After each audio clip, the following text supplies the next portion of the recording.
RRB, l'invité du matin. Bonjour Elisabeth Noir. Bonjour Nicolas. Et on termine ce matin notre série consacrée à la campagne référendaire à J-2. Vous recevez un représentant de l'UNI. Et oui, ce matin pour terminer cette série, c'est Wassissi Koni pour les indépendantistes qui est notre invité du matin. Bonjour. Bonjour. Merci d'accepter votre invitation. Alors c'est le dernier jour de la campagne audiovisuelle. Le FLNKS tenait hier sa dernière grande journée de mobilisation avant le 4 octobre, c'était au Koekara. Ça s'est bien passé ? Très bien par rapport à 2018. On était 400 personnes en 2018, c'était dans la petite salle.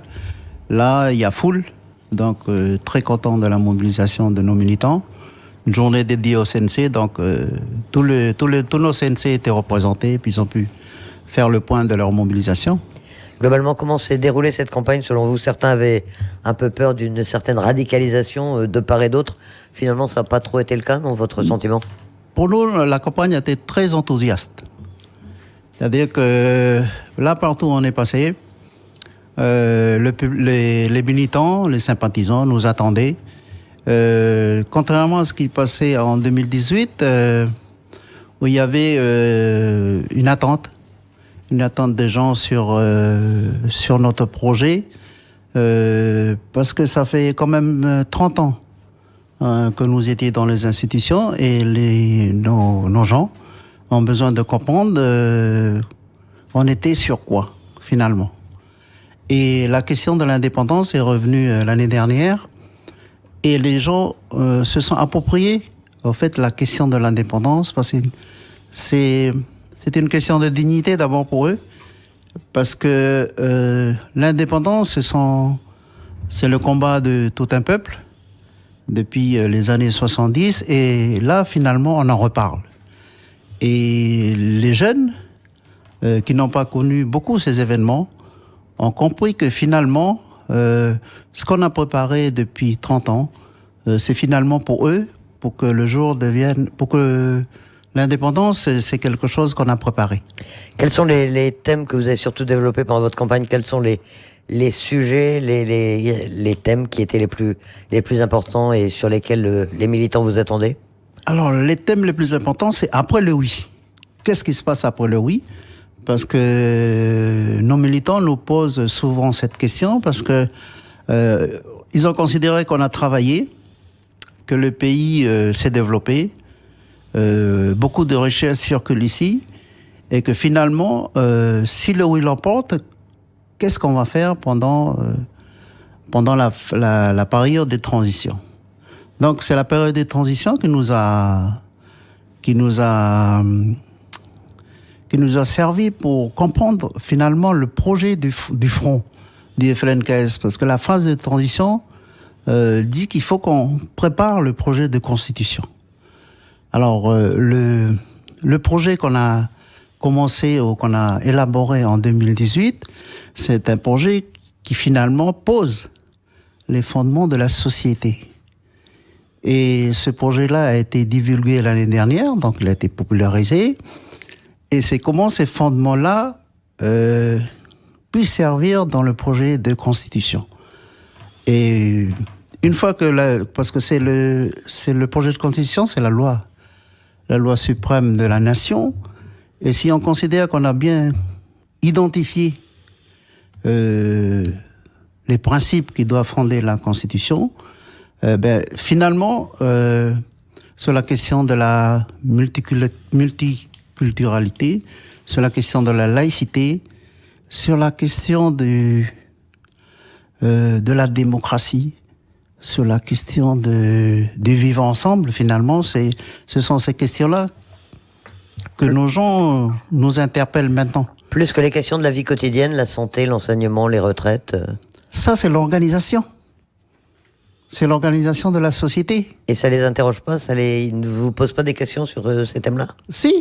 Ils nous posent des questions sur la question du financement de l'indépendance, sur la question de la santé qui est de notre compétence, qui est mal gérée en ce moment à travers la CAFAT, sur la question des logements sociaux, sur la question... Mais finalement, c'est plus que ça, parce que c'est la question de la dignité qui est revenue au premier plan. Parce que nos gens à nous, ils ont besoin de savoir. Oui, d'accord, la question de la dignité, c'est important. pour un peuple qui veut se libérer du système dans lequel il se trouve depuis 167 ans maintenant. Et il considère que les questions de la santé, les questions les questions des allocations familiales, tout ça, c'est des questions de gestion des politiques publiques. C'est pas des questions fondamentales. C'est des questions de gestion des politiques publiques. Donc, s'il faut réformer, il faut réformer cela. Mais ne pas les projeter sur les questions fondamentales dans lesquelles les gens vont vivre ensemble, c'est mettre un peu la charrue avant les bœufs. Qu'est-ce que vous pensez de la campagne des partisans du non? Vous l'avez suivi, vous? J'ai entendu parler. J'ai entendu parler de la campagne.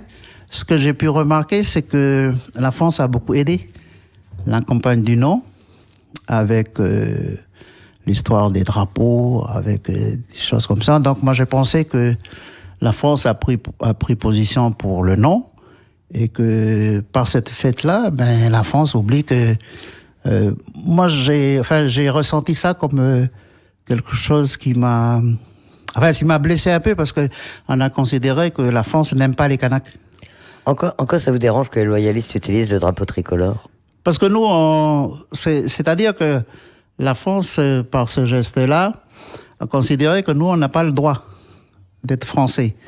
Donc, ce que je dis simplement, c'est que ça remue un peu les couteaux dans les plaies, parce que depuis la colonisation, nous, on était parqués dans les réserves. Donc, on n'était pas français. On n'était pas citoyens français. On était des gens qui n'ont pas de patrie. Et encore le dire maintenant, ça veut dire que nous, on n'est toujours pas français, alors qu'on a une citoyenne française à un moment donné. Et que vous voulez rester français?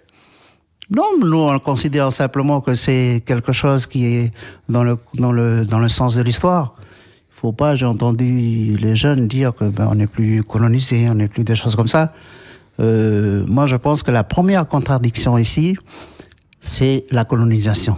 Une fois que cette contradiction-là, elle est levée, on pourrait vivre simplement, sans dichotomie, sans se dire t'es ceci, t'es cela. On est tous égaux devant quelque chose. Mais si on reste dans la France, cette friction entre les communautés va exister. Alors en novembre 2018, pour le premier référendum, la participation a atteint 81%. Est-ce que vous pensez vraiment qu'elle peut être plus importante cette année? Parce qu'on sait que vous avez essayé de vous adresser aux abstentionnistes. Alors, c'est quelque chose d'important ce que vous dites là, parce que on n'avait pas de référence par rapport à la consultation. Les 80%, c'est le taux de participation de l'ensemble de la Nouvelle-Calédonie. Ce qu'on a pu remarquer dans certains bureaux de vote, c'est qu'on pourrait aller jusqu'à 90%. Et ce que nous avons demandé au CNC, c'est de travailler les 90% de participation dans les communes indépendantistes. Et dans les communes non indépendantistes, on a demandé de travailler jusqu'à 30% de oui en faveur de l'indépendance. Et si on a ce calcul, c'est pour dire qu'effectivement, si on peut aller jusqu'à 90% dans les communes indépendantistes pour le oui et 30% pour le oui dans les communes non indépendantistes, la victoire est en notre main. Alors jusqu'à dimanche, maintenant, hier c'était votre journée de clôture de campagne au Koekara. Jusqu'à dimanche, encore d'autres réunions. On a 5 meetings. Hier c'était le meeting de clôture, donc c'était pour donner un peu plus de ferveur à notre mobilisation. Là, on a 5 grandes réunions de villages, donc c'est des rassemblements, des meetings sur la côte est et sur la côte ouest. Voici Sikoni, membre de l'UNI. Merci d'avoir accepté notre invitation. Merci.